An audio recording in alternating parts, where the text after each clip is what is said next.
Morning, friends. Ram Madhav Garu, Reddy Garu, my dear friend, old colleague, Venkatesh Verma. Extremely happy to be with all of you today. Always nice to meet younger people, people who are far younger than you. You know, we are all people with a past. You're all people with a future. So I think it's always lends hope, a lot of positivity. And one sees younger people, you know that the world is in safe hands. And one sees a diverse group of people from so many countries, 10 countries in the ASEAN, India, all together in one room, talking to each other, sharing experiences, trying to think about common vision, a common future. Then you realize that the world is in safe hands. Let me begin on a slightly lighter note. You know, some of you in India may have seen this. A lot of people who have come from outside among you may not have seen. There's a movie which was released recently, a couple of months ago. Well, the abbreviated form was PS1. And I'm sure a lot of people in India would have seen it. It's going to be followed by another movie called PS2. Okay, the name is Ponniyin Selvan 1. It will be followed by Ponniyin Selvam 2. It's actually about a kingdom in southern part of India, south of this place, about 500 kilometers further south. A lot of people think of India as a highly inward-looking civilization. You know, that's the general belief in the rest of the world, you know. We got the Himalayas, you've got the oceans on all sides, so India is a very inward-looking. It's good to see this recent film because it actually shows that India is a very outward-looking civilization. Historically, we have the mountains have not been barriers, the oceans have not been barriers. The oceans have actually been avenues through which India actually connected with the rest of the world. And it's a highly entertaining film.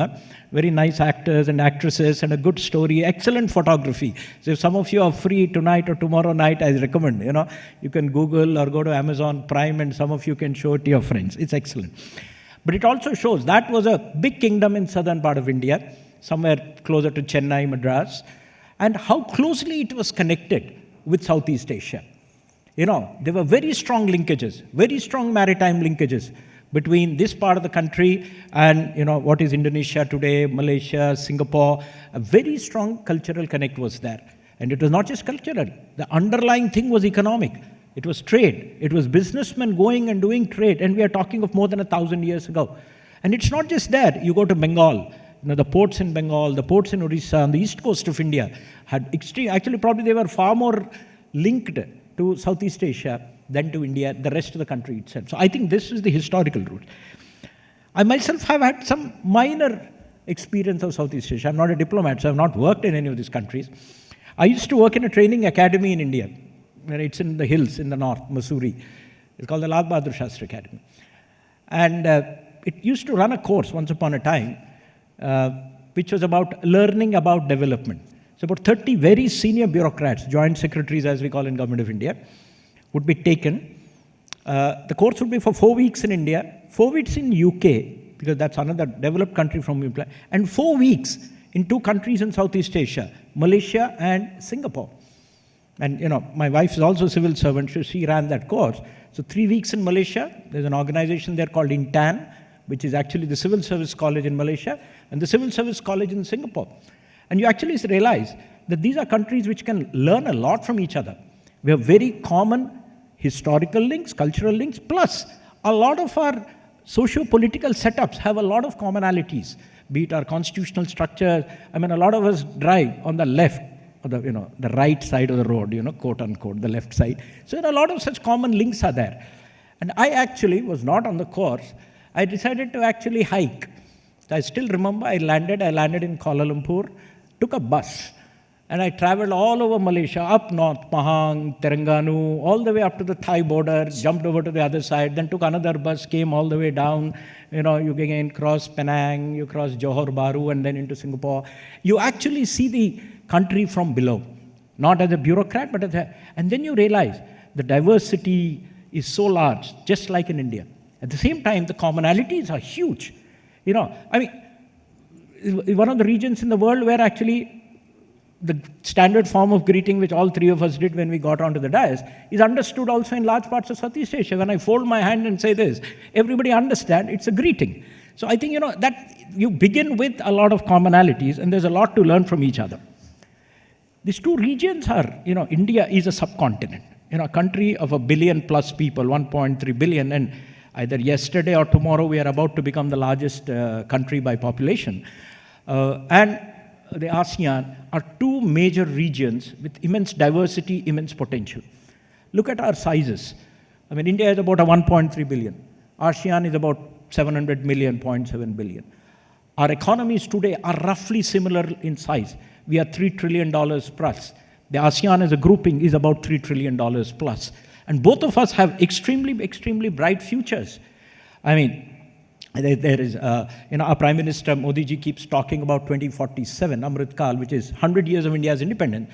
But Price Waterhouse keeps coming with a report every 5 years or so. And about 3 years ago, they came out with a report about the world in 2050, 2050. It's more focused on businesses. But where will our economies be in 2050 if you look at it? India, on a PPP basis, will be a $40 trillion economy. Even if you take it on market rates, it will be a $30 trillion economy. $30 trillion, for most of us, even in India, is an unimaginable number because you don't know how many zeros are there. What does it mean in reality? It is actually larger than the United States today. Okay? And ASEAN as a region, in PPP terms, is going to be about $25 trillion, which is not small. Okay, ASEAN is 25 trillion, India is going to be about 40 trillion. Even if you take market rates, India will be 30 trillion, ASEAN will be about 20 trillion. I mean, this is two major, foci for the world. The major poles for economy, for geopolitics, and I think all countries in this region, including India, we play a very weak hand. We underplay our role. We are actually potentially world leaders, ASEAN as a grouping, India as a grouping. History is in our favor. And I think we build in our links, we build on our historical, cultural, and future economic links. I think this particular combination is going to be a very powerful combination, a big stabilizing factor in the world. Look at India and ASEAN economically. About roughly 10% of India's trade is with ASEAN. And if you look at the goods and trade between the two sides, it's about $80 billion. And I've been seeing it. I was associated with the first India-ASEAN trade agreement, which was between India and Singapore.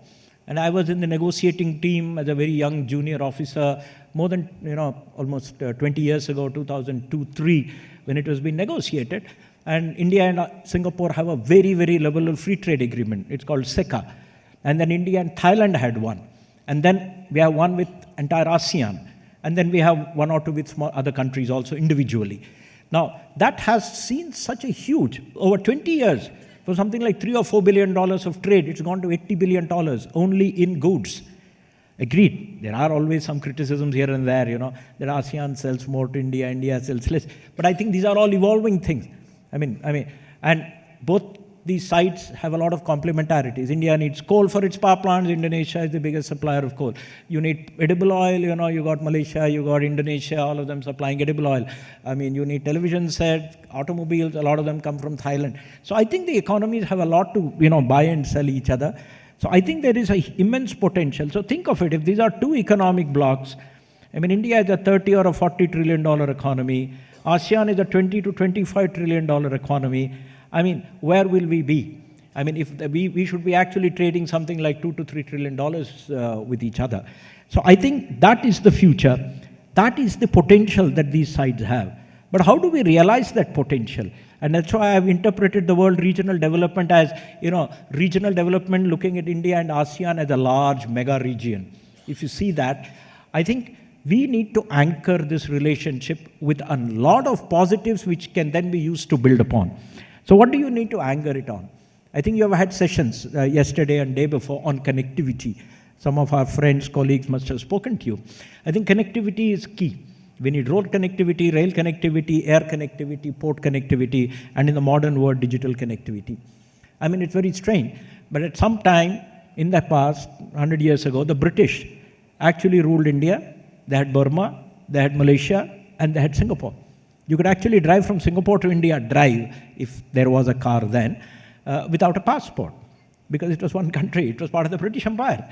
And I was actually reading something about 15, 20 days ago out of curiosity, nothing to do with the summit.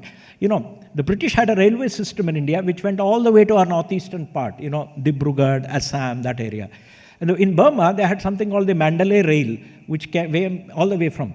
And there were actually plans on, the British did a survey around 1910. How do we link the two sides? They actually surveyed 3 areas at 3 possible routes. One all along the coast, the Arakan coast, and to link up. The other was through somewhere in the middle, Manipur.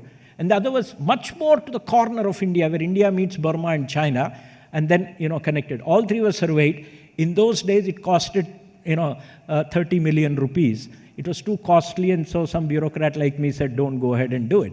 But think of it, if it had been done, we would have had rail connectivity all the way from any part of India to the western end to the eastern end of ASEAN. It's all possible.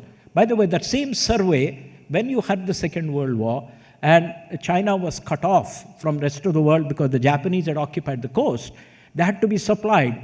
That railway route was actually built as a road. It's called the Stilwell Road. And the Stilwell Road was used to supply Chiang Kai-shek by the Americans and the British from India. And that road was regularly used for supplying the Chinese government. So those things exist.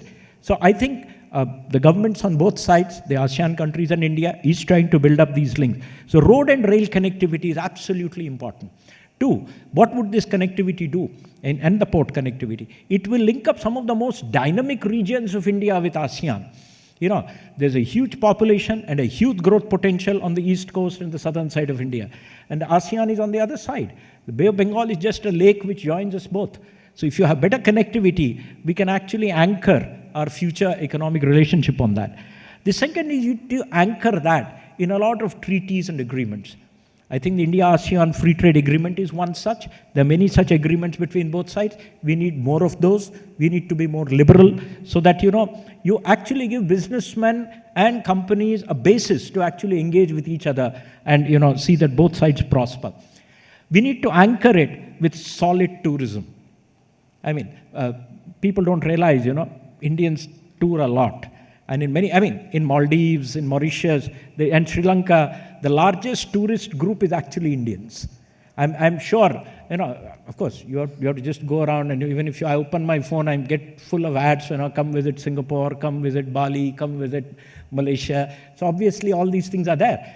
But I'm sure tourism helps people to people connect. It not only improves the economy, but it also helps linkages. And tourism actually leads to other businesses because you get to know the countries, and then that leads to new friendships, and that leads to, new business opportunities. Also, we need to connect both sides on education. I think a lot of us speak very common languages. We have got English as an underlying base, but I'm sure with a bit of effort, we can learn each other's languages also. In a lot of countries, the scripts are very similar, so it's not at all difficult. So I think it's important that we have. I do know that a lot of good Indian educational institutions do operate in Southeast Asia.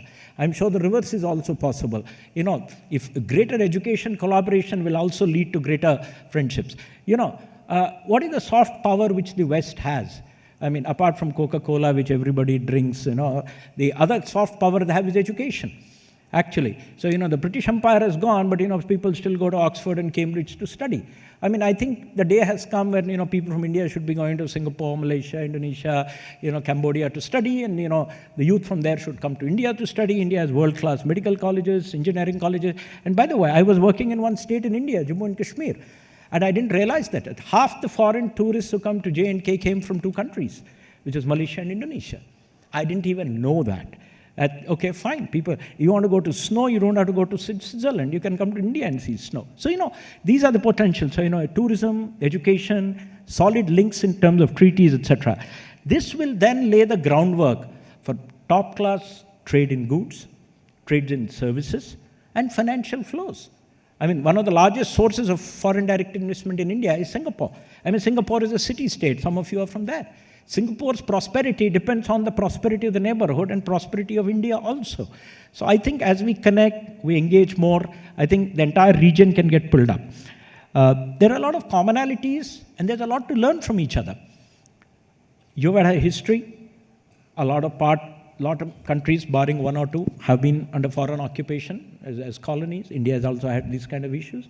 We have all grown out of it, but we have all had diverse experiences. So I think there's a lot to learn from each other, and I think we should build on learning from each other. India has a lot to learn, as Ambassador Verma has said. I mean, with a bit of envy, that, when the Malaysian constitution was being written, lawyers had to be sent from India to, help write the constitution.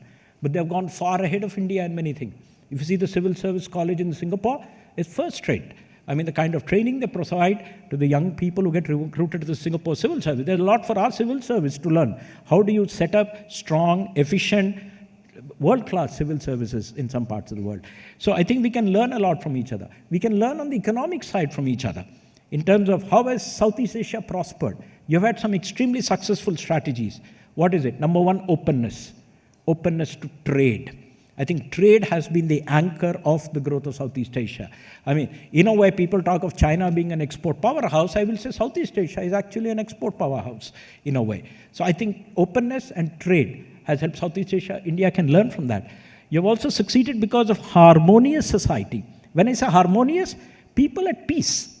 There is a law and order, there is stability, which helps investors and businesses. I think that's a very, very strong point of your strategy. Investment on education and skills. You want a good workforce. Today, if somebody is actually moving a plant out of China, which are the countries they visit? They'll go to Vietnam, they'll go to Indonesia, they'll go to India, and they'll go to Thailand. I mean, you can almost see these are the countries which people look at. And mind you, everybody doesn't like to put all their eggs in one basket. The world has a strategy of China plus one. So they're looking at other countries, etc. And I think we, as a group, can look at how do we capitalize on this so that we can have joint production systems, etc. And lastly, you've grown because of the simple work ethic, hard work. Work, be disciplined, and the countries prosper. And I think that's a common feature which we share between our nations, If you look at most Indians, I come from this city, and what do people like? They're not interested in big thing. Earn good money, have a good, boyfriend or a girlfriend, go and see a movie, get married, buy a car, travel around the world.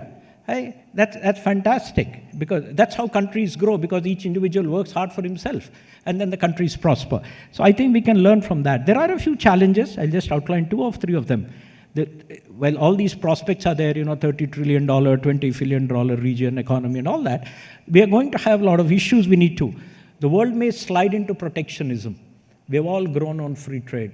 We need to keep supporting openness, because there's always somebody who's going to lose out, If tomorrow in India, you must have seen in Hyderabad a lot of 3-wheelers, auto rickshaw. I think in Indonesia it's called tuk-tuk or whatever. It's there. But that replaced a cycle rickshaw. So obviously those guys got unemployed. That's the problem with trade. Some people, but they're always in totality a winner. So I think we need to see that, everybody, protectionism doesn't take over the world. We also need to see that the growth which we have in all our countries is more equitably distributed, We can't have excessive concentration of wealth. It's not a good thing for society. I think all of us as nations need to worry. We are, of course, going to have this challenge of greenness, environment-friendly, sustainability. And I think all of us have to address that. And lastly, global geopolitical uncertainty.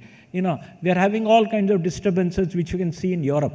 And I think India has been trying to emphasize, look, it's your problem. The whole world is not affected by that problem. Our foreign minister has been very vocal about it. We have other challenges. That's not the only challenge we have. I think we need to build on that. Having said that, all that I can say is, the future is with us. These are 2 regions which will be big geopolitical poles in the future. There is no doubt about that. And you are the future. You are the young. The next 30 years, you will see this world transform. 20 years later, when the same kind of a conference will be held or a summit, it will be a totally different conversation that you'll be having there. I wish you all the best. Thank you.